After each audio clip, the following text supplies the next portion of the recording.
Note du passeur. Tout commença par un coffret trouvé enseveli quelque part entre le crépuscule et les rives d'une nuit blanche. Était-il sanglé dans les racines d'un arbre tortueux ou déposé dans un berceau de sable gris? Je ne m'en souviens plus. Sur son couvercle, sculpté, j'ai deviné des écritures. Archéosianoxis. Des mots n'ayant, je pense, aucun sens dans aucune langue connue, mais qui pourtant m'évoquent quelque chose de très ancien. J'ai découvert à l'intérieur un carnet d'écriture, d'énigmatiques emblèmes gravés sur des galets et de mystérieuses feuilles rectangulaires de la taille d'une main, faites de matière indéfinissable. De ce que j'ai compris ensuite, ces cartes étranges sont des ombres sélènes, fragiles objets dont chaque surface, à la faveur d'un clair de lune, a capturé le souvenir d'un habitant de cet autre monde. Faites d'images et de murmures, leurs mémoires exposées ont projeté mon esprit au cœur d'une autre civilisation, d'un monde aux multiples lunes, peuplé de sélénites et de créatures fascinantes. Existe-t-il?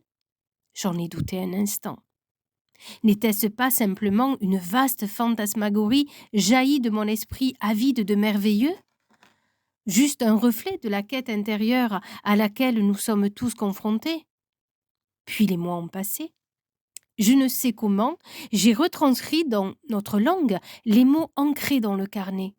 En les relisant, j'ai compris les pouvoirs de l'oracle que j'avais entre les mains. Son univers est véritable. Archéosia est le nom de celle qui depuis fort longtemps susurre à mon âme au cœur de mes origines échappées. Elle attendait de moi que je ramène son héritage dans notre monde. Je devais recréer ces ombres sélènes, leur donner corps, et je l'ai fait. L'objet vous paraîtra peut-être mystérieux, voire labyrinthique. Rassurez-vous, il le reste aussi pour moi. Mais je suis persuadée que c'est dans la déroute de l'esprit que l'on perçoit inconsciemment les choses les plus parlantes. C'est donc un honneur pour moi de porter aux yeux du monde les poésies d'Archéosia et toutes les valeurs liées à cet oracle qu'elle a laissé pour nous dans un coffret au bord d'un songe. Gabriel le roi. Je me nomme Archéosianoxis, rêveuse et émissaire du peuple sélénite. Ceci est mon offrande aux gens de l'autre monde. Puissent ces souvenirs, gravés dans la matière par la magie d'un clair de lune, leur esquisser cet univers qui est le mien. Que les sensibilités de mes semblables les inspirent et les éclairent, que les clartés pour eux soient vives et les pénombres passagères. À travers cet oracle, je brise l'ignorance qui me sépare d'eux et me ferai leur hôte le temps d'un rêve.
Donc voici la carte que j'ai tirée pour ceux qui ont choisi le choix numéro 1, à savoir la valise. La carte est l'irisée, fleur de tous les nectars, et elle appartient à la voie du clair-obscur. L'irisée est la carte qui correspond à la richesse, au progrès, au profit, à la prospérité, à la fortune, à l'évolution, à la performance, à l'épanouissement, à l'ascension, à la diversification, à la croissance, à la profusion, à l'affluence, à l'épanouissement. L'avenir sera-t-il florissant? La réponse est ouvre-toi au monde. L'abondance sera parfois lente à venir, mais elle n'oubliera rien de vos efforts. Voici le message. Poussant entre les mains des archanges de pierre que sculpte la distance aux essors des sommets, l'irisée ne tient pas du miracle éphémère. C'est une fleur sacrée qui ne fane jamais. Lorsque vous sentirez s'ouvrir entre vos mains cette fleur chimérique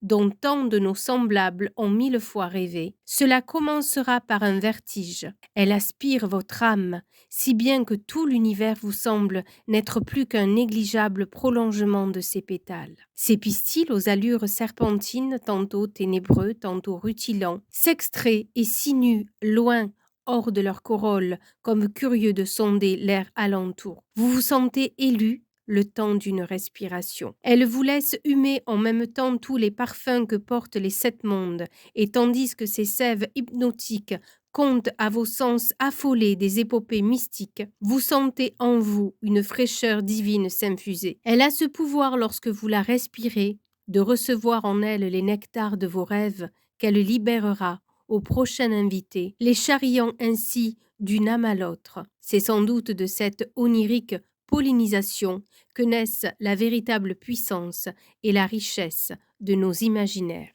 La carte porte le numéro 8. Maintenant, je vais découvrir la signification de la rune. La rune, grand fruit des hasards puisque je découvre la signification en même temps que vous, s'intitule Fruit des 7 lunes et elle correspond à l'abondance, à la fortune, bien matériel ou autre savoir. Donc il va de soi que c'est encore un hasard, mais je vous souhaite tout le bonheur pour ceux qui effectivement ont choisi la valise. Pour celles et ceux qui ont choisi Petit Bouddha, voici le message de Falénaria. Donc déjà la carte porte le numéro 3.